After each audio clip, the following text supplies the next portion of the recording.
नमस्कार दोस्तों, ज्ञानिक चैनल में आपका स्वागत है। जैसा कि आप प्रसन्न होंगे, खुश होंगे, हंसते रहो, मुस्कुराते रहो। जीवन में यूं ही उतार चढ़ाव आता रहता है, इसलिए संघर्षों का सामना करो और तैर कर दरिया पार करो। किनारे पर बैठ के किनारे को ही ना देखो, बल्कि समुद्र को, इस दरिया को पार करो। जय हिंद। आज GS2 पॉलिटी, राजनीति, संविधान का यह पहला पार्ट है, पहला वीडियो है। जैसा कि सिलेबस को मैंने पहले ही बता दिया है, समझा दिया है, उसका वीडियो नीचे डिस्क्रिप्शन लिंक में मिल जाएगा आपको। अब हम बात करते हैं ये GS2 के सेगमेंट का पहला क्लास। मित्रों, पहला जो चैप्टर है, पहला जो सिलेबस है का जो पहला टॉपिक है वो है भारतीय संविधान, ऐतिहासिक आधार, संवैधानिक विकास। हालांकि आपको ये कुछ बोरियत लगेगा, लेकिन आप इसको समझने का प्रयास कीजिए, क्योंकि यही से स्टार्ट होगा। ये सेगमेंट आपको GS1 में भी मिलेगा और GS2 में भी मिलेगा। ठीक है, और प्रीलिम्स के लिए भी ये बहुत इम्पोर्टेंट हो जाता है। ठीक, अब हम बात करेंगे क्या है। तो भारतीय संविधान, ऐतिहासिक आधार, संवैधानिक विकास क्या है। क्या भारत सरकार अधिनियम 1935 ने एक परिसंघीय संविधान निर्धारित कर दिया था? चर्चा कीजिए। मित्रों, ये ऐसे क्वेश्चन आता है, क्या भारत सरकार अधिनियम 1935 ने क्या भारत सरकार अधिनियम 1935 ने परिसंघीय संविधान निर्धारित कर दिया था? चर्चा कीजिए। तो इसमें आपको कैसे लिखना है, तो सबसे पहले आपको लिखना होगा भारत सरकार अधिनियम 1935 है क्या, एक परिसंघीय संविधान निर्धारित कर दिया। अब परिसंघीय संविधान क्या है, इसको आपको लिखना है, फिर उसी के बारे में व्याख्या कर देना है। आपको इंट्रो जो होगा वो मान चलिए 20 से 30 वर्ड, उसका जो मिड पॉइंट है वो लगभग 70 से 90 वर्ड, और जो आपका निष्कर्ष है वो आपको कम से कम 30 वर्ड। ठीक है, 20 से 30 वर्ड, यानी कि अगर मोटा मोटा देखें 30 33 60 9 4 15, लगभग 150 से आपको ये बीच वाला बढ़ा देना है। आपको 150 से कम मान चलिए आपको 180 तक आपको वर्ड लिखना है। ठीक, और जितना इसको आप बढ़ा पाइए, लेकिन 200 से कम ही रखिएगा। ठीक दोस्तों, अब बात करते हैं UPPCS की। तो UPPCS में आपको 125 वर्ड और 200 वर्ड के लिखने होते हैं मे बी, तो उसमें भी इसी प्रकार उसको कम कर देना होगा और वही लिखिए आप। आइए देखते हैं संवैधानिक विकास और ऐतिहासिक पृष्ठभूमि क्या है। तो 1773 का रेगुलेटिंग एक्ट। ठीक, आपको ये जैसा लिखा ये पूरा मेंस के लिए है मित्रों। हालांकि इसमें से एक दो पॉइंट आपको प्रीलिम्स के लिए भी मिल जाएगा, तो आप इसको मेंस बेसिस में इसको पूरा एक एक लाइन आपको याद होना चाहिए। बाकी अलग से जो आप सेगमेंट याद कर लें, लेकिन इसको आपको लाइन टू लाइन याद होना चाहिए। ठीक, तो 1773 का रेगुलेटिंग एक्ट क्या है। तो पहली बार ब्रिटिश मंत्रिमंडल को भारतीय मामलों के निर्माण पर या नियंत्रण पर अधिकार दिया गया। मद्रास एवं बम्बई प्रेसिडेंसियों को कलकत्ता प्रेसिडेंसी के अधीन कर दिया गया। ठीक, बम्बई को क्या कर दिया गया, अगर मान लो ये भारत का मैप है तो यहाँ पे बम्बई है हमारा, अब यहाँ पे मद्रास है, तो मद्रास एवं बम्बई प्रेसिडेंसी को किसके अधीन कर दिया गया, कोलकाता के अधीन कर दिया गया। ठीक है, आगे हम बात करेंगे। इस एक्ट के माध्यम से कलकत्ता में सुप्रीम कोर्ट की स्थापना हुई और इंग्लैंड में प्रचलित न्याय व्यवस्था के अनुसार जो कलकत्ता में सुप्रीम कोर्ट बनाया गया वो इंग्लैंड की न्याय व्यवस्था के आधार पर था। प्रशासक मंडल गठित किया। क्या है प्रशासक मंडल, आइए देखते हैं। तो गवर्नर जनरल और पार्षद। दोस्तों, ये गवर्नर जनरल और पार्षद ऐसे होता था, 4 पार्षद होते थे, एक गवर्नर जनरल होता था। नागरिक एवं सैन्य प्रशासन से संबंधित होते थे ये जो पार्षद होते थे। निर्णय बहुमत के आधार पर किए जाते थे। ठीक। अब करते हैं बात, तथा जो कोर्ट होता था उसमें कोर्ट ऑफ डायरेक्टर्स की, COD shortcut, COD court of director की सिफारिश पर केवल ब्रिटिश सम्राट द्वारा हटाया जा सकता था। कानून बनाने का अधिकार गवर्नर जनरल तथा उसकी परिषद को दिया गया। कानून बनाने का अधिकार गवर्नर जनरल तथा उसकी परिषद को दिया गया, किंतु इन कानूनों को लागू करने से पूर्व भारत सचिव की अनुमति प्राप्त करना अनिवार्य था। ठीक है, तो भारत सचिव की अनुमति प्राप्त करना बहुत आवश्यक हो गया था। कंपनी के निजी व्यापार को पूर्णतः प्रतिबंधित कर दिया गया। जो कंपनी निजी व्यापार करता था, अपना वस्तु को इंग्लैंड से लाता था, भारत में बेचता था। ठीक है, यहाँ से लाके भारत में बेचता था, फिर भारत से वस्तुओं को लेकर के वह अन्य देशों में बेचता था।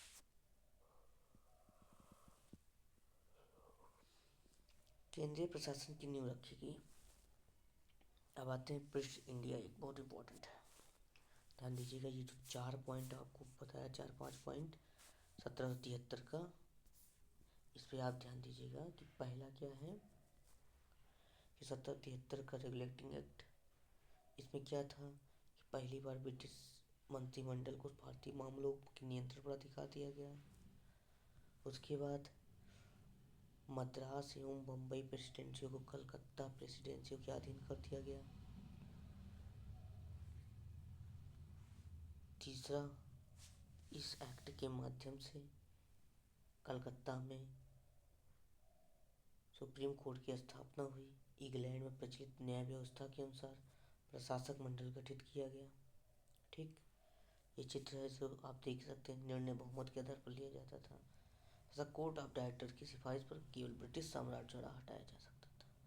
कानून बनाने का अधिकार गवर्नर जनरल तथा उसकी परिषद को दिया गया, किंतु इन कानूनों को लागू करने से पूर्व भारत सचिव की अनुमति प्राप्त करना अनिवार्य था। कंपनी के निजी व्यापार को पूर्णतः प्रतिबंधित कर दिया गया और केंद्रीय प्रशासन की नींव रखी गई। ठीक, अगर मान लो आपको स्क्रीनशॉट लेना हो तो आप इसका स्क्रीनशॉट इस प्रकार ले सकते हैं। मैं मानता हूँ लिखने में थोड़ा सा वो होती है, लेकिन ऐसी लाइन टू लाइन अगर आप लिख लेंगे पर नोट्स ही अच्छा है, लेकिन कोई बात नहीं। स्टूडेंट, आप ये पहले पेज का आप स्क्रीनशॉट ले लीजिए। ठीक, ले लिए होंगे आप। दूसरे पेज की बात करते हैं, तो दूसरे पेज को आप स्क्रीनशॉट ले लीजिए। आई बात तीसरे पेज की, तीसरे पेज का आप स्क्रीनशॉट ले लीजिए। आई बात चौथा पेज, चौथे पेज का आप स्क्रीनशॉट ले लीजिए। आई बात पाँचवें पेज की, तो पाँचवें पेज की आप स्क्रीनशॉट ले लीजिए। आई बात छठे पेज, तो छठे पेज की आप स्क्रीनशॉट ले लीजिए। आई बात सातवें पेज की, एक मिनट, आई बात सातवें पेज की, सातवें पेज की स्क्रीनशॉट। इसी प्रकार आठवें पेज का स्क्रीनशॉट, इसी प्रकार नौवें पेज का स्क्रीनशॉट, इसी प्रकार 10वें पेज का स्क्रीनशॉट, इसी प्रकार 11वें पेज का स्क्रीनशॉट, इसी प्रकार 12वें पेज का स्क्रीनशॉट। ठीक, अब में भी देखा जाए तो यहाँ से नया स्टार्ट होता सेगमेंट। ठीक है, तो 11 पेज आज आपको पढ़ना है। हम आपको ये पार्ट ख़त्म करके फिर अगले चरण की ओर बढ़ेंगे। मित्रों, अब साथ दीजिए, अब खाली क्लास को सुनिए ध्यान से। ठीक है, पूरे फोकस होकर के, ये ना कि अकेले बैठ के अपना मनन करिए। पहले एक बार सुन लीजिए, फिर मनन चिंतन और उसको बाद स्वाध्याय करना। ठीक है, इसको मैंने पढ़ लिया है, अब पढ़ेंगे इसको। Pitt's India Act 1774। ठीक, अब फोकस हो जाइए। Pitt's India Act 1784। ठीक, पहले 1773 आया, अब 1784 है, लेकिन इसके पहले एक आता है 1781, फिर 1784 आता है। इसे एक्ट ऑफ सेटलमेंट कहते हैं। क्या बोलते हैं? एक्ट ऑफ सेटलमेंट, ठीक है। सत्रह ये सुधारों के लिए आया था, जो 1773 में सुधार करने के लिए, ठीक है। आते हैं फिर इंडिया एक्ट। इसमें कंपनी के वाणिज्यिक एवं राजकीय कार्यों को पृथक किया। प्रथम बार द्वैध शासन लागू किया गया। सीओडी निर्देशक मंडल और वाणिज्यिक मंडल। बीओसी यानी कि बोर्ड ऑफ काउंसिल इसमें आया। बोर्ड ऑफ काउंसिल या बोर्ड ऑफ कंट्रोल, ये राजनीतिक कार्य एवं सैन्य कार्य करते थे, ठीक। भारत में गवर्नर जनरल के परिषद की सदस्य संख्या 4 से घटाकर 3 कर दी गई, ठीक। 4 से 3 कर दी गई, ठीक, परिषद में सदस्यों की संख्या। अब आते हैं भारत में कंपनी अधिकृत प्रदेशों को पहली बार नया नाम ब्रिटिश अधिकृत प्रदेश दिया गया, ठीक। भारत में कंपनी अधिकृत प्रदेशों को पहली बार नया नाम ब्रिटिश अधिकृत प्रदेश दिया गया। ध्यान दीजिएगा, प्रीलिम्स में पूछ लेता है कि भारतीय कंपनी जो थे अधिकृत थे उनको ब्रिटिश अधिकृत प्रदेश कब कहा गया, ठीक। आगे, भारत में अंग्रेज अधिकारियों के ऊपर मुकदमा चलाने के लिए इंग्लैंड में एक कोर्ट की स्थापना की गई, ठीक। इंग्लैंड में एक कोर्ट स्थापित किया गया। आपने 2 लोगों का केस सुना ही होगा, सुंदर और क्या नाम था, ठीक है। यहाँ पे मनमानी करते थे कलकत्ता में, फिर यहाँ से कुछ कोर्ट में न्याय करने के लिए यहाँ जाता था। जैसे आप सुने होंगे रॉबर्ट क्लाइव के ऊपर। अब बर्कले कौन था जिन्होंने केस किया था, फिर यह कलकत्ता से इंग्लैंड गया, इंग्लैंड में सुलझा, फिर उसको क्या कहा गया, स्वर्ग से उतरा नायक कह दिया गया, और क्या क्या, ठीक। इस एक्ट के माध्यम से ब्रिटिश सरकार का कंपनी के मामलों एवं भारतीय प्रशासन पर पूर्ण नियंत्रण हो गया, ठीक है। ध्यान देना, पूछिएगा किस एक्ट के द्वारा पूर्ण नियंत्रण किया गया, तो 1784 पिट्स इंडिया एक्ट के द्वारा भारतीय प्रशासन पर पूर्ण नियंत्रण। देना, कंपनी के मामलों तथा भारतीय प्रशासन पर पूर्ण नियंत्रण ब्रिटिश सरकार का हो गया। आते हैं चार्टर एक्ट 1793, ठीक है। क्या है इसमें, तो कंपनी के व्यापारिक अधिकारों को अगले 20 वर्षों के लिए और आगे बढ़ा दिया गया, ठीक है। 1773, 20 जोड़ोगे 1793, फिर 20 जोड़ोगे 1813, फिर 20 जोड़ोगे 1833, ठीक है। फिर उसके बाद आता है 1853 या 58, ठीक है। अभी देखते हैं, तो चार्टर एक्ट 1813 क्या कहता है, तो ध्यान दीजिएगा, बहुत फोकस होकर ध्यान दीजिएगा, ये बहुत बोरियस चैप्टर है, लेकिन एक बार समझ गए अच्छे से तो प्रीलिम मेंस पेपर GS1 और GS2 दोनों में काम आएगा, भरपूर उपयोग करिएगा आप। तो चार्टर एक्ट 1813, ठीक है, प्रीलिम से यहाँ क्वेश्चन आता है, ध्यान दीजिएगा। भारतीय व्यापार के ऊपर कंपनी के एकाधिकार को समाप्त कर दिया गया, ठीक है। भारतीय व्यापार के ऊपर कंपनी के एकाधिकार को समाप्त कर दिया गया।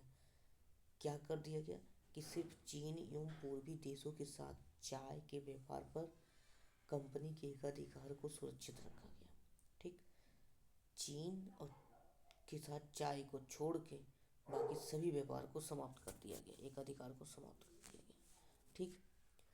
अभी जो ये व्यापार बचा के रखा गया, इनको कहाँ समाप्त किया गया, चीन चाय को, तो 1833 में समाप्त कर दिया जाता है, ठीक है। आगे, इसमें भारतीय शिक्षा व साहित्य पर प्रतिवर्ष 1 लाख रुपया खर्च करने का प्रावधान किया गया। प्रीलिम्स में पूछता है कि पहली बार शिक्षा पे 1 लाख रुपये खर्च किया गया किस चार्टर में, तो 1813 चार्टर एक्ट में, ठीक है। तो प्रीलिम्स के लिए भी हो गया। ईसाई मिशनरियों को भारत में प्रवेश की छूट मिली। पहली बार ईसाई मिशनरी को छूट कब मिली, तो 1813 के चार्टर एक्ट में, ठीक है। इसको याद रखिएगा, क्यों, क्योंकि मेंस के लिए इम्पोर्टेंट है ही है, प्रीलिम्स के लिए भी इम्पोर्टेंट है। जो प्रीलिम्स के लिए है मैं उसको बता दे रहा हूँ कि ये प्रीलिम्स के लिए है।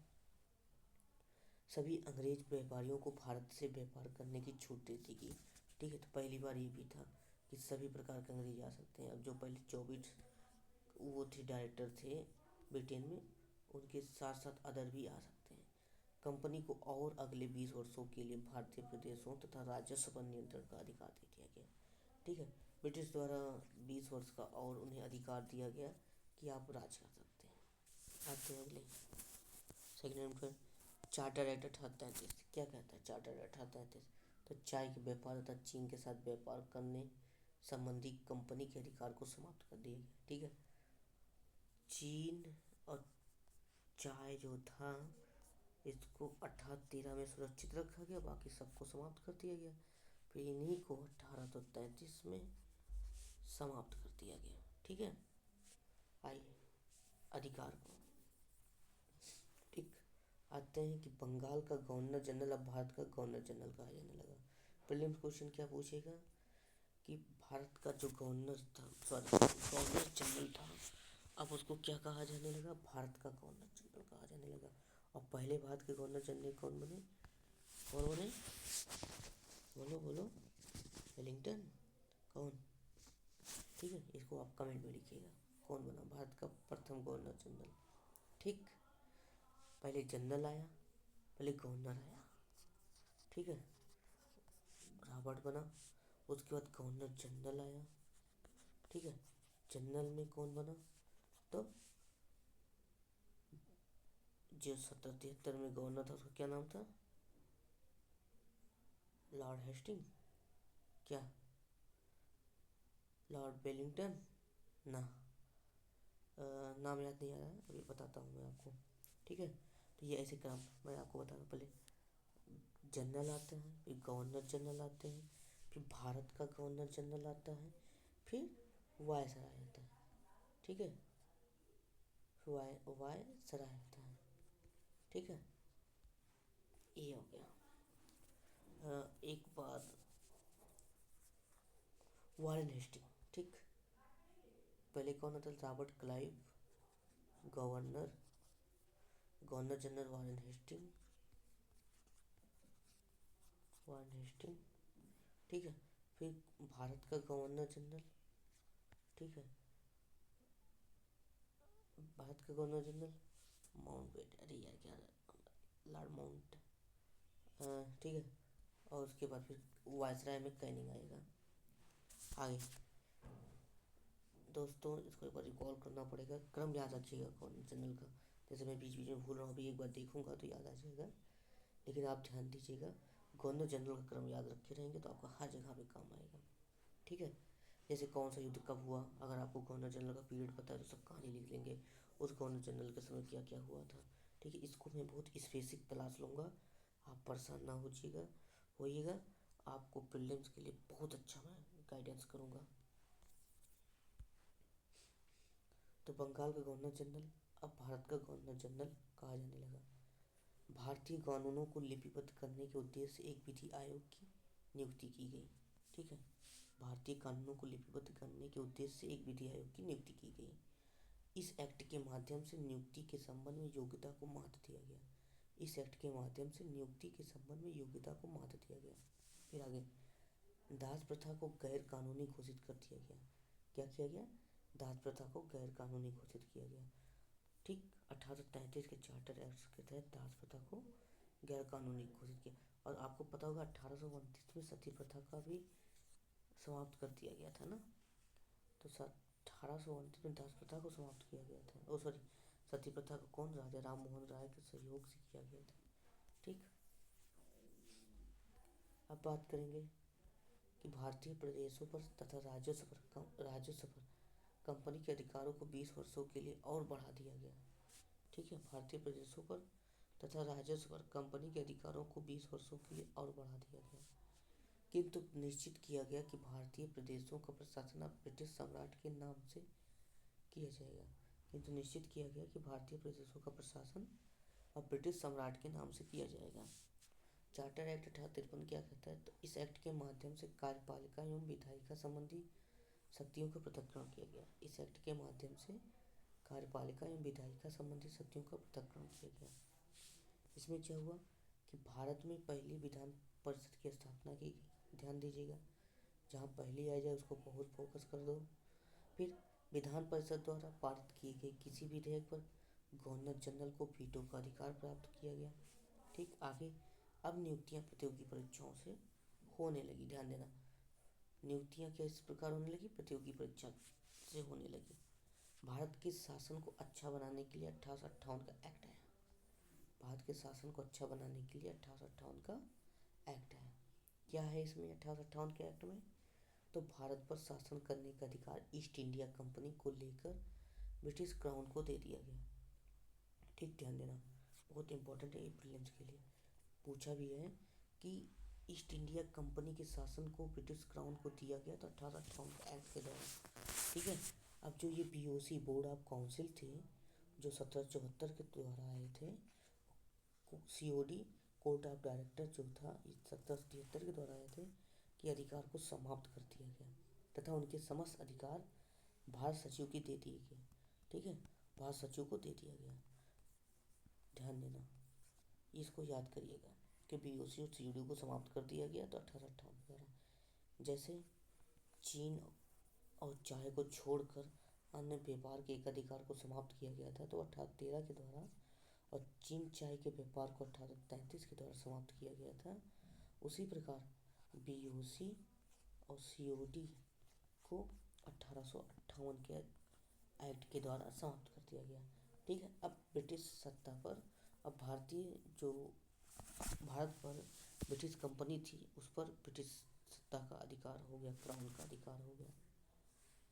आते हैं भारत राज्य सचिव क्या है, तो इसमें 15 सदस्यीय एक मेंबर होता है और भारत परिषद का गठन किया गया है।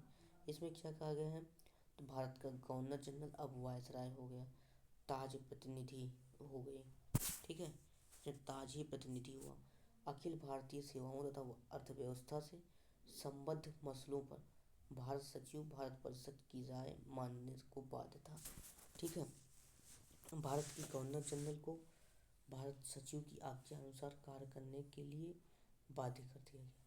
भारत के गवर्नर जनरल को भारत सचिव की आज्ञा के अनुसार कार्य करने के लिए बाध्य कर दिया गया। ठीक, आगे भारत राज्य सचिव एक निगम निकाय घोषित किया गया। ये 1858 की बात में था। ठीक है, आगे आते हैं 1861 का भारत परिषद अधिनियम क्या है, तो 1861 का भारत परिषद अधिनियम, इसमें क्या है, केंद्रीय विधान परिषद का विस्तार किया गया। इसके तहत भारत में विभागीय प्रणाली की शुरुआत की गई। ध्यान देना, 1861 में के कानून में ही यहाँ से स्टार्ट होता है वायसराय का पद। ठीक है, और पहला कैनिंग बनता है। आते हैं, इसके तहत भारत में विभागीय प्रणाली की शुरुआत हुई। ठीक, इसी के तहत जो आईपीसी सीआरपीसी आया, इसी के तहत आया पैनल कोड आया, इंडियन पैनल कोड हो गया। ठीक है, और विधान परिषद का विस्तार किया गया। वायसराय की कार्यकारिणी परिषद में 5 सदस्य के रूप में विविधता की नियुक्ति हुई। शायद ऑर्डिनेंस की भी था, अधिदेश भी आया था, अध्यादेश भी यही से आया था। आगे वायसराय के अध्यादेश, ये आ गया, अध्यादेश जारी करने की शक्ति प्रदान की गई तथा नए प्रांतों की स्थापना एवं उनकी सीमाओं को परिवर्तन कर दिया गया। तो 1861 में क्या क्या प्रीलिम्स भी मिला कि वायसराय पद आया, और क्या हो गया, उसके बाद अध्यादेश की बात आई। ठीक है, उसके बाद विधान परिषद का विस्तार करा गया, विधान परिषद का विस्तार कर दिया गया, एक्सपेंड कर दिया गया। उसके बाद और क्या है, तो इसमें आप क्या देख सकते हैं, आईपीसी सीआरपीसी जैसे जो आते हैं, नहीं, फाइनल कोड आया। ठीक है, उसके बाद ये इतना हो गया प्रीलिम फेज, और जो होगा वो जब प्रीलिम की क्लास होगा तब आप देखिएगा। ठीक है, वायसराय विधान परिषद द्वारा पारित किसी भी विधि के खिलाफ वीटो पावर का प्रयोग कर सकता था। ठीक है, इसके पहले वीटो 1-2 बार देखे थे हम, तो इसमें वीटो का प्रयोग की बात की गई। आते हैं भारत 1892 का भारत परिषद एक्ट। ठीक, हम 1861 देखे, 61 के बाद आता है 1892। हालांकि इसके पहले भी 1878 है, वो प्रीलिम बेस में देख सकते हैं, लेकिन मेंस के लिए आप देखिए 1892 का भारत परिषद एक्ट। इसमें क्या है कि इसके माध्यम से केंद्रीय तथा प्रांतीय विधान परिषदों को सदस्यों की संख्या में वृद्धि कर दी गई। पहली बार प्रतिनिधित्व के सिद्धांत को भारत में स्वीकार किया गया। पहली बार, ध्यान देना, पहली बार रिप्रेजेंटेटिव पीपुल्स के बाद कही गई सिद्धांत दिया गया, वो कब, तो 1892 के एक्ट में प्रतिनिधित्व की बात कही गई, सिद्धांत को भारत में स्वीकार किया गया। और चुनाव पद्धति की शुरुआत हुई 1892 में। ठीक है, चुनाव पद्धति की शुरुआत हुई 1892 एक्ट में, और प्रतिनिधित्व सिद्धांत का भी किया गया। इसके माध्यम से भारतीय विधान परिषद में गैर सरकारी सदस्यों का मनोनयन प्रांतीय विधान परिषद तथा बंगाल चैम्बर्स ऑफ कॉमर्स के माध्यम से किया गया। ठीक है, बंगाल चैम्बर्स ऑफ कॉमर्स के माध्यम से किया गया। ठीक। और सरकारी सदस्यों का मनोनयन प्रांतीय विधान परिषद और बीसीओसी के माध्यम से किया गया। गैर सरकारी सदस्यों को बजट पर संशोधन का प्रस्ताव रखने एवं मतदान में भाग लेने का अधिकार नहीं था। ध्यान देने का कि जो गैर सदस्य थे उनको ना तो संशोधन का प्रस्ताव रखने और ना ही मतदान में भाग लेने का अधिकार था। बहस एवं प्रश्न पूछने का अधिकार दिया गया था। आप बहस कर लो। अंग्रेजों ने कहा साले तुम सब बहस करो। ठीक है। ये सब अंग्रेज बहुत दिमागदार थे, बहुत अपने को दिमागदार बनाते थे। अगर भारतीय इनका साथ ना दिए होते तो कब का इनको निचोड़ कर फेंक दिया जाता था। जैसे कित्तूर विद्रोह का आप नाम सुने होंगे। इसे प्रथम स्वतंत्रता संग्राम कहा जाता है, दक्षिण भारत में स्टार्ट हुआ था। फिर उसके बाद देखते हैं फिर 1857 वाला स्टार्ट होता है। ठीक है। लेकिन अपने यहाँ के ही जमींदार साहूकार कुछ लोग जो थे जो अंग्रेज़ों के साथ मिल गए थे, वरना कब का उखाड़ कर फेंक दिया गया होता अंग्रेज़ों को। ठीक। तो गैर सरकारी सदस्यों को बजट पर संशोधन का प्रस्ताव रखने एवं मतदान में भाग लेने का अधिकार नहीं था। बहस एवं प्रश्न पूछने का अधिकार दिया गया था। सदस्यों को पूरा प्रश्न, कंट्राडिक्ट प्रश्न, कॉम्प्लीमेंट्री प्रश्न पूछने का अधिकार नहीं था। जैसे मैंने पूछा कि कल तुम क्यों नहीं आए थे, तो तुम बोले कि यही कारण था इसलिए नहीं आया। क्या कारण था, तो क्या कारण था अगला मैंने जो प्रश्न पूछा कंट्राडिक्ट मतलब कॉम्प्लीमेंट्री प्रश्न पूछ लिया। ठीक है। तो उसको पूछने का अधिकार नहीं था। बस खाली इतना था कि बहस पर आप बहस कर सकते हैं और प्रश्न पूछने का अधिकार दिया गया था। ठीक है। लेकिन कॉम्प्लीमेंट्री नहीं, पूरक प्रश्न पूछने का अधिकार नहीं था। और ना ही विमर्शित कानून का उत्तर दे सकते थे। ठीक है। ना ही विमर्शित प्रश्न का उत्तर दे सकते थे। आगे आते हैं मार्ले मिंटो सुधार 1909। मार्ले और मिंटो, मार्ले कौन था, भारत का सचिव था, और मिंटो कौन था, वायसराय था। ठीक है। वायसराय, ठीक है, और मार्ले सचिव और मिंटो वायसराय। ठीक। Vice, mint vice. ठीक है। मिंट की वाइस आई, मिंट की वाइस आई। ठीक है। ऐसे याद कर सकते हैं। तो 1909 इसमें अब देखिए क्या क्या, ये भी प्रीलिम्स के लिए बहुत इंपॉर्टेंट है, मेंस के लिए है ही। आइए देखते हैं क्या है। केंद्रीय एवं प्रांतीय विधान परिषदों की संख्या में काफ़ी वृद्धि की गई। प्रीलिम्स के लिए इंपॉर्टेंट है, मेंस के लिए है। केंद्रीय विधान परिषदों में सरकारी बहुमत रखा गया, किंतु प्रांतों में गैर सरकारी बहुमत की अनुमति दी गई। गैर सरकारी बहुमत की अनुमति दी गई। चलो आगे। इस एक्ट के तहत भारतीयों को विधि निर्माण तथा प्रशासन दोनों में प्रतिनिधित्व दिया गया। ध्यान देना, भारतीयों को विधि निर्माण और प्रशासन दोनों में प्रतिनिधित्व दिया गया, प्रीलिम्स में दोनों। इस एक्ट के माध्यम से भारत में पहली बार मुसलमानों के लिए पृथक निर्वाचन की व्यवस्था की गई थी। पीटी मेंस दोनों के लिए ये है सेगमेंट। मुसलमानों के लिए पृथक निर्वाचन मंडल की व्यवस्था, तो कहा जाएगा फर्स्ट पहली बार पृथक निर्वाचन की बात की गई थी तो 1909 मार्ले मिंटो सुधार की था। मार्ले सचिव था, मिंटो वायसराय था। प्रथम बार, ध्यान देना, भारतीयों को वायसराय व गवर्नर की कार्यकारी परिषद के सदस्य बनाने की अनुमति मिली। पहली बार भारतीयों को वायसराय व गवर्नर की कार्यकारी परिषद के सदस्य बनाने की अनुमति मिली। ठीक है। दूसरी बात, व्यवस्थापिका सभाओं के अधिकारों में वृद्धि हुई। ठीक है। व्यवस्थापिका सभाओं के अधिकारों में वृद्धि हुई। सदस्यों को आर्थिक प्रस्तावों पर बहस करने, उनके विषयों में संशोधन प्रस्ताव रखने, उनको कुछ विषयों पर मतदान करने और प्रश्न पूछने, साधारण प्रश्नों पर बहस करने तथा सार्वजनिक हित के प्रस्तावों को प्रस्तुत करने का अधिकार दिया गया। ध्यान दीजिएगा, इसके पहले हम शायद 1892 पढ़े थे ना, उसमें क्या कहा गया था कि आप बजट पर बहस कर सकते हैं। ठीक है। प्रश्न पूछ सकते हैं, प्रश्न पूछ सकते हैं, लेकिन पूरक नहीं। और 1909 का जो आया, इसमें आप बजट पर बहस भी कर सकते हैं, मतदान भी कर सकते हैं। ठीक है। और उसके कुछ विषय, सभी पर नहीं, कुछ विषयों पर मतदान करने का और प्रश्न पूछने का, साधारण प्रश्नों पर बहस करने का अधिकार दिया गया। ठीक है। इस प्रकार आप देखेंगे अगले पॉइंट को कि संसदीय प्रणाली को तो दी गई पर उत्तरदायित्व नहीं दिया। कहा गया कि आप संसदीय प्रणाली में जो जो है वो आपको दिया गया, लेकिन उत्तरदायित्व नहीं दिया गया कि आप ये करिए ये करिए ये करिए। अगर उत्तरदायित्व मिलने पर अधिकार भी मिल जाता है ना। आगे 1919 का भारत शासन एक्ट। क्या है 1919 का भारत शासन एक्ट? ये भी इम्पोर्टेंट है, ठीक है।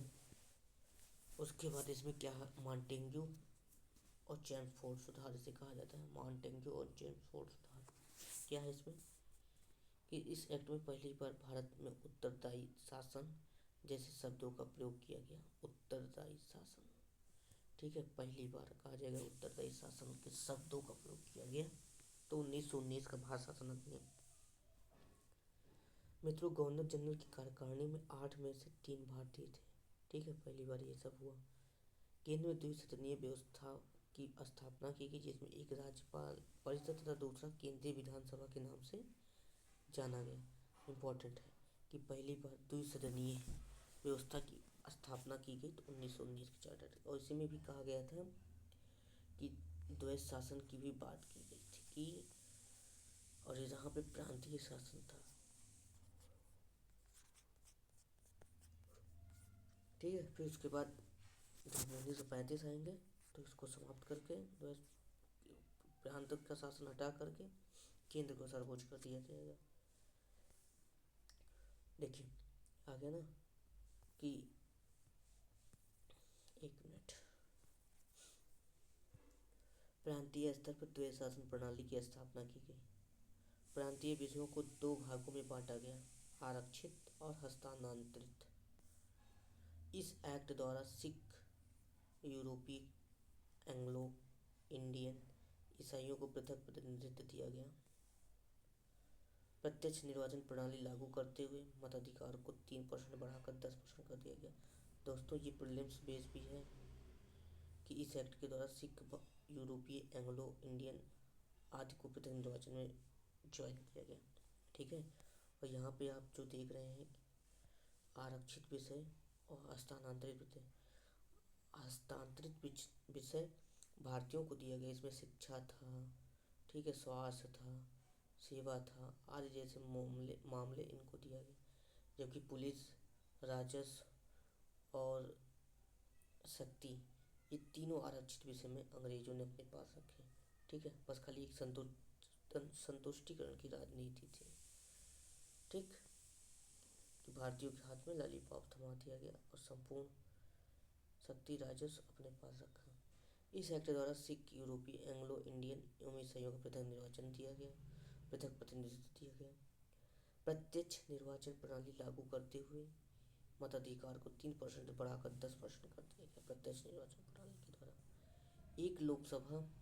एक लोक सेवा आयोग का प्रावधान भी किया गया, जिसे ली आयोग कहा जाता है। पूछा जाता है कि ली आयोग की स्थापना 1926 में हो गई। इसे यूपीएससी भी से जोड़ सकते हैं, लोक सेवा आयोग, ठीक है। यूनियन पब्लिक सर्विस कमीशन, संघ लोक सेवा आयोग, ठीक है, ली आयोग के द्वारा 1926 में भी आया था, ठीक है। किस एक्ट के द्वारा आया था तो 1919 चार्टर के द्वारा, ठीक है। 1919 चार्टर नहीं, अब यहाँ पे है, यहाँ पे भारत शासन अधिनियम है, ठीक है। अब बात करेंगे अगला कि इसके अंतर्गत एक वैधानिक आयोग के गठन का प्रावधान था, जो कि 10 वर्ष के उपरांत भारत की शासन प्रणाली का अध्ययन करेगा। आगे केंद्रीय बजट को राज्यों के बजट से अलग कर दिया गया। केंद्रीय बजट को राज्यों के बजट से अलग कर दिया गया। अब आते हैं 1935 भारत शासन अधिनियम। क्या है इसमें तो इस एक्ट के द्वारा भारत में पहली बार संघात्मक सरकार की स्थापना की गई। कौन सरकार? संघात्मक सरकार की स्थापना की गई 1935 में। इसमें ब्रिटिश भारत के प्रांत तथा देसी रजवाड़े शामिल थे। इसमें ब्रिटिश भारत के प्रांत तथा देसी रजवाड़े शामिल थे। प्रांतीय स्तर पर द्वैत शासन को समाप्त करके केंद्रीय स्तर पर द्वैत शासन प्रणाली स्थापित की गई। ध्यान देना, प्रांतीय स्तर पर द्वैत शासन को समाप्त करके केंद्रीय स्तर पर द्वैत शासन प्रणाली स्थापित की गई। इसके द्वारा प्रांतों को स्वायत्तता प्रदान की गई तथा प्रांतीय विषयों पर विधि बनाने का अधिकार प्रांतों को दे दिया गया। इसके द्वारा प्रांतों को स्वायत्तता प्रदान की गई तथा प्रांतीय विषयों पर विधि बनाने का अधिकार प्रांतों को दे दिया गया।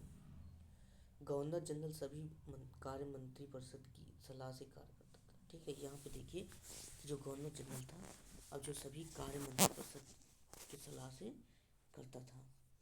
ठीक है, बर्मा को भारत से अलग कर दिया गया, ध्यान देना।